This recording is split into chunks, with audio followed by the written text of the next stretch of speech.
بسم اللہ الرحمن الرحیم۔ شروع اللہ کے نام سے جو بڑا مہربان اور نہایت ہی رحم کرنے والا ہے۔ حضرت ابو ذر رضی اللہ تعالی عنہ سے بیان کرتے ہیں کہ رسول اللہ صلی اللہ علیہ وآلہ وسلم نے ارشاد فرمایا، جس کا مفہوم کچھ یوں ہے کہ تم میں سے ہر شخص کے ذمے اس کے جسم کے ایک ایک جوڑ کی سلامتی کی شکرانے میں روزانہ صبح کو ایک صدقہ ہوتا ہے۔ ہر بار سبحان اللہ کہنا صدقہ ہے، ہر بار الحمدللہ کہنا صدقہ ہے، ہر بار لا الہ الا اللہ کہنا صدقہ ہے، ہر بار اللہ اکبر کہنا صدقہ ہے، بھلائی کا حکم کرنا صدقہ ہے، برائی سے روکنا صدقہ ہے، اور ہر جوڑ کی شکر کی ادائیگی کے لیے چاش کی وقت 2 رکعتیں پڑھنا کافی ہو جاتی ہے۔ حضرت معاذ بن انس رضی اللہ تعالی عنہ بیان کرتے ہیں کہ رسول اللہ صلی اللہ علیہ وآلہ وسلم نے ارشاد فرمایا کہ جو شخص فجر کی نماز سے فارغ ہو کر اسی جگہ بیٹھا رہتا ہے، خیر کے علاوہ کوئی بات نہیں کرتا، پھر 2 رکعت اشراق کی نماز پڑھتا ہے، اس کے گناہ معاف ہو جاتے ہیں، چاہے وہ سمندر کے جاگ سے زیادہ ہی کیوں نہ ہو۔ حضرت ابو ہریرہ رضی اللہ عنہ سے روایت ہے کہ رسول اللہ صلی اللہ علیہ وآلہ وسلم نے ارشاد فرمایا، اللہ تعالیٰ اس شخص پر رحمت فرمائے جو رات کو اٹھ کر تہجد پڑھے، پھر اپنی بیوی کو جگائے، وہ بھی نماز پڑھے، اور اگر نیند کی وجہ سے وہ نہ اٹھی تو اس کے منہ پر غلبہ کی وجہ پانی کا ہلکا سا چینٹا دے۔ اسی طرح اللہ تعالیٰ اس عورت پر رحمت فرمائے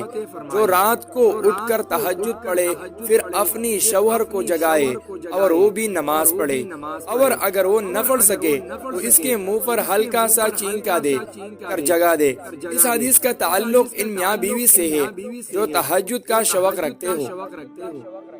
اور اس طرح اٹھانا ان کے لیے ناگواری کا سبب نہ ہو۔ ناظرین کرام، انسانی جسم میں 360 جوڑ ہوتے ہیں، ہر جوڑ پر صدقہ لازم ہے۔ انسان اپنے ہر ایک جوڑ کا محتاج ہے جس پر اسے شکر ادا کرنا چاہیے۔ اس کا شکر کا طریقہ بتایا گیا کہ ہر جوڑ پر صدقہ واجب ہے، وہ ادا کیا جائے۔ اللہ تعالیٰ کے رسول صلی اللہ علیہ وآلہ وسلم کے ارشاد مبارک کا مفہوم ہے کہ انسان کے بدن میں جتنے جوڑ ہیں، ہر جوڑ پر ایک صدقہ ہے جو روزانہ اس پر لازم ہوتا ہے۔ صحیح مسلم کی روایت میں ان جوڑوں کی ہے، صحیح مسلم کی روایت میں ان جوڑوں کی تعداد بھی ہے کہ انسان کی بدن میں گنتی کے مقابل 360 جوڑ ہے، اور ہر جوڑ کے مقابلے میں صدقہ ادا کرنا واجب ہے۔ ناظرین کرام، 2 آدمیوں کے درمیان عدل کے ساتھ فیصلہ کرنا صدقہ ہے۔ ایک کمزور اور ضعیف آدمی کو اس کی سواری پر بٹھانے میں مدد کرنا صدقہ ہے۔ اچھی بات صدقہ ہے۔ نماز کے لیے چلنا اور اس کے لیے ایک ایک قدم اٹھانا صدقہ ہے، اور ہر تکلیف دینے والی چیز کو راستے سے ہٹانا بھی صدقہ ہے۔ یہ جوڑ اللہ تعالیٰ کی عظیم نعمت ہے جن کے ذریعے انسان اٹھتا بیٹھتا اور چلتا پھرتا ہے اور سارے کام سر انجام دیتا ہے۔ اگر کسی ایک جوڑ میں بھی تکلیف ہو جائے تو سارا جسم تکلیف سے بے چین ہو جاتا ہے، اور بعض جوڑ تو ایسے ہوتے ہیں کہ اگر وہ کام کرنا چھوڑ دے تو پورا جسم معطل ہو جاتا ہے۔ مثال کے طور پر اگر کسی کی ریڑھ کی ہڈی میں تکلیف ہو جائے تو اس کا اٹھنا بیٹھنا اور چلنا سخت اذیت کا باعث ہوتا ہے۔ غرض انسان ہر جوڑ کا محتاج ہے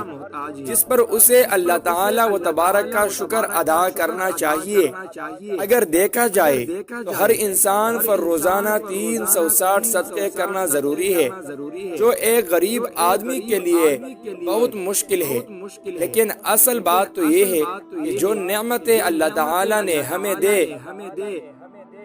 کہ جو نعمتیں اللہ تعالیٰ نے ہمیں دے رکھی ہے ان کے سامنے یہ صدقے کچھ بھی نہیں ہے، کہ ان کے بالفرض اگر ہر جوڑ کے مقابلے 1 روپیہ صدقہ کیا جائے تو اس میں آگے ارشاد ہے کہ اگر کوئی آدمی اپنی سواری پر سامان لادنا چاہتا ہے، مثلا اس کے پاس گھوڑا ہے یا کوئی اور سواری وغیرہ ہے، اور اس پر وہ کچھ بھاری سامان لادنا چاہتا ہے مگر بوجھ کی وجہ سے تنہا اٹھانا دشوار ہے، تو ایسے آدمی کا آگے بڑھ کر سامان اٹھوا دینا اور اس کی مدد کر دینا بھی بہت ثواب کا کام ہے، اور یہ بھی صدقہ ہے۔ اس حدیث میں آپ صلی اللہ علیہ وآلہ وسلم نے فرمایا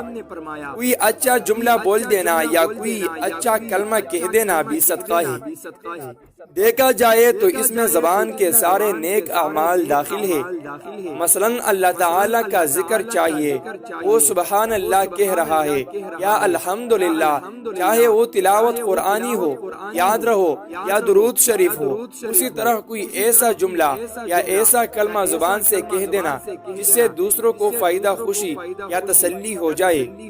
اس حدیث کی روح سے وہ بھی صدقہ ہے۔ اگر کوئی شخص کہے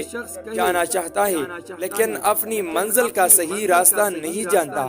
ایسے شخص کو صحیح راستہ بتلا دینا بھی اس حدیث کی روح سے صدقہ ہے۔ اسی طرح اگر کوئی شخص کسی دینی مسئلے سے ناواقف ہے اور وہ نہیں جانتا کہ اس میں شریعت کا کیا حکم ہے، تو ایسے شخص کو دینی مسئلہ بتا دینا بھی صدقہ ہے اور باعث اجر و ثواب ہے۔ پیارے ناظرین کرام، اسی حدیث میں آپ صلی اللہ علیہ وآلہ وسلم نے آگے ارشاد فرمایا کہ آدمی نماز کو جانے کے لیے جو قدم بھی اٹھاتا ہے تو اس کا ہر قدم صدقہ ہے۔ اسی حدیث میں آپ صلی اللہ علیہ وآلہ وسلم نے ارشاد فرمایا کہ تکلیف دینے والی چیز کو راستے سے ہٹا دینا بھی صدقہ ہے، اور حدیث میں نبی صلی اللہ علیہ وآلہ وسلم کا ارشاد ہے کہ ایمان کے 70 درجے ہیں، جن میں سے ادنا یہ ہے کہ راستے میں سے کسی تکلیف دہ چیز کو ہٹا دیا جائے۔ صحیح بخاری اور مسلم میں ایک حدیث کا مفہوم کچھ یوں ہے کہ ایک عورت کا پیشہ حرام تھا، وہ ایک مرتبہ ایک کنویں کے پاس سے گزری اور دیکھا کہ ایک کتا ہے جس کی زبان شدید پیاس کی وجہ سے باہر نکلی ہوئی اور وہ پیاس کی وجہ سے مرنے کے قریب ہے۔ اس عورت نے اپنا دوپٹہ اتارا اور اس نے اپنے چمڑے کی موزے کو باندھا اور پھر اس کو کنویں میں ڈال کر اس میں سے پانی نکال کر اس کتے کو پلا دیا۔ اس کی صرف ایک چھوٹی سی نیکی اللہ تبارک و تعالی کو اتنی پسند آئی کہ اللہ تبارک و تعالی نے اس کی بخشش فرما دی۔ صحابہ کرام رضوان اللہ علیہم اجمعین نے جب یہ رسول اللہ صلی اللہ علیہ وآلہ وسلم سے سنا تو حضور اکرم صلی اللہ علیہ وآلہ وسلم سے پوچھا یا رسول اللہ صلی اللہ علیہ وآلہ وسلم، کیا جانور کے ساتھ حسن سلوک کرنے پر بھی ثواب ملتا ہے؟ تو آپ صلی اللہ علیہ وآلہ وسلم نے فرمایا ہر وہ جانور جس کا کلیجہ گیلا ہو یعنی زندہ ہو، اس کے ساتھ حسن سلوک کرنے پر ثواب ملتا ہے۔ گویا کسی بھی جاندار کے ساتھ حسن سلوک کرنے پر انسان کے نامہ اعمال میں ثواب لکھا جاتا ہے۔ البتہ جو جانور انسان کو تکلیف پہنچاتے ہیں جیسے سانپ، بچھو، چپکلی وغیرہ یا کوئی ایسا درندہ جس سے خطرہ ہو کہ وہ انسان کو نقصان پہنچا سکتا ہے، اسے مارا جائے تو اسے مارنے پر بھی مسلمان کو اجر و ثواب ملتا ہے۔ نبی کریم صلی اللہ علیہ وآلہ وسلم نے ہمیں ایک ایسی دعا بھی سکھائی ہے کہ اگر کوئی شخص ہر روز جسم کے 360 جوڑوں کا صدقہ ادا کرنا چاہتا ہے تو روزانہ یہ دعا پڑھ لیا کرے۔ رسول اللہ صلی اللہ علیہ وآلہ وسلم نے فرمایا جسم کے ہر جوڑ پر صدقہ واجب ہے، وہ ادا کیا جائے۔ پوچھا گیا کہ غریب کیسے دے؟ تو آپ صلی اللہ علیہ وآلہ وسلم ہم نے فرمایا صبح اٹھو تو یہ کلمات پڑھ لیا کرو، سبحان اللہ والحمد للہ ولا الہ الا هو اللہ اکبر، اللہ پاک سے دعا ہے کہ ہمیں نیکی کی بات کو سننے، سمجھنے اور اس پر عمل کرنے کی طاقت و توفیق عطا فرمائے۔ آمین۔ اللہ حافظ۔